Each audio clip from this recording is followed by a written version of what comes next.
নমস্কার বন্ধুরা, আর জি কুকিং চ্যানেলে আপনাদের সবাইকে স্বাগত। আজকে নিয়ে হাজির হয়ে গেলাম ঘরোয়া মশলায় কাতলা মাছের ঝোল রেসিপি নিয়ে। তো চলুন শুরু করা যাক।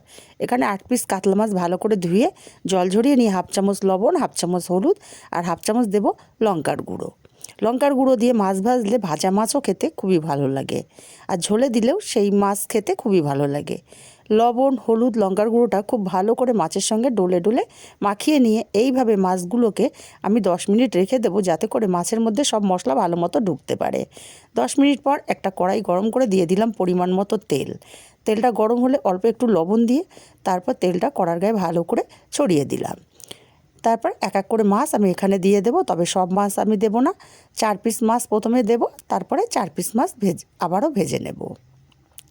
মাছগুলো এক পিঠ ভাজা হলে আরেক পিঠ উল্টে দেব, আর উল্টে পাল্টে একটু কড়া করে মাছগুলোকে ভেজে নেব।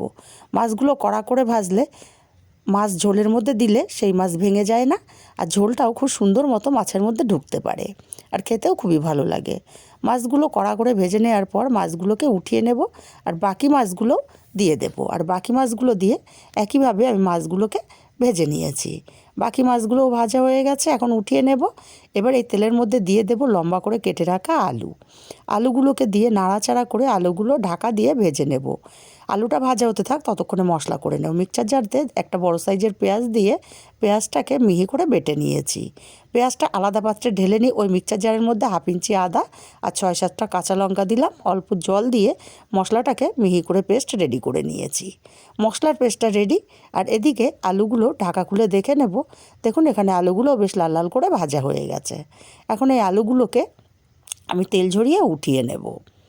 আলুগুলো উঠিয়ে নিয়ে এই তেলেই আমি রান্নাটা করব, তার জন্য আমি তেলের পরিমাণটা একেবারে দিয়ে দিয়েছিলাম।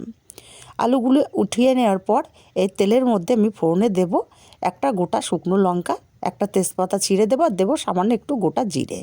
ফোড়নটা একটু ভাজা ভাজা হলে পেঁয়াজ বাটাটা দিয়ে দিলাম। পেঁয়াজ বাটাটাকে কষিয়ে নেব কাঁচা গন্ধটা চলে যাওয়া পর্যন্ত, আর বাদামি কালার হওয়া পর্যন্ত। পেঁয়াজের কালারটা বাদামি কালার হয়ে গেছে। এখন এখানে দিয়ে দেব আদা আর কাঁচা লঙ্কার পেস্ট। মিক্সচার জারটা ধুয়ে অল্প একটু জল দিয়ে ভালো করে প্রথমে মিশিয়ে দিলাম।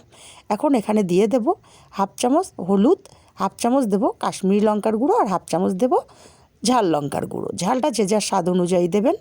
এবার মশলাটাকে ধৈর্য ধরে সময় নিয়ে মশলাটা কষিয়ে নিয়েছি। মশলা থেকে তেল ছেড়ে দিলে এখানে ভেজে রাখা আলুগুলো দিলাম, আর স্বাদ মতো লবণ দিয়ে দিলাম।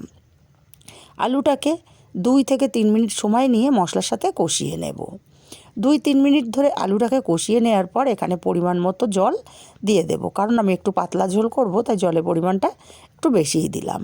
ভালো করে নাড়াচাড়া করে মিশিয়ে দেব, তারপর ঢাকা দিয়ে আমি 10 মিনিট রান্না করে নেব। 10 মিনিট পর ঢাকাটা খুলে নিলাম। এখন নাড়াচাড়া করে দেখে নেব আলুগুলো সেদ্ধ কতটা হলো। আমার এখানে আলুগুলো খুব সুন্দর মতো সেদ্ধ হয়ে গেছে।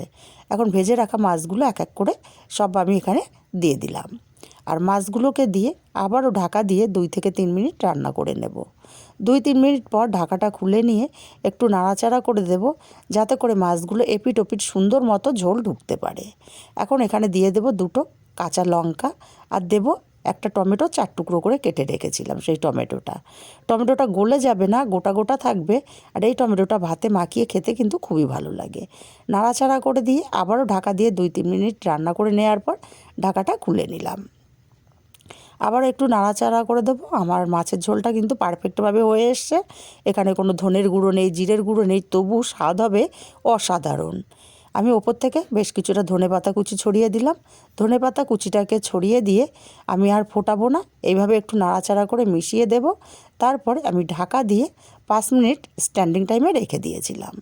তাহলে তৈরি হয়ে গেল দারুণ সুস্বাদু কাতলা মাছের ঝোলের রেসিপিটা কেমন লাগলো কমেন্ট করে জানাতে ভুলবেন না।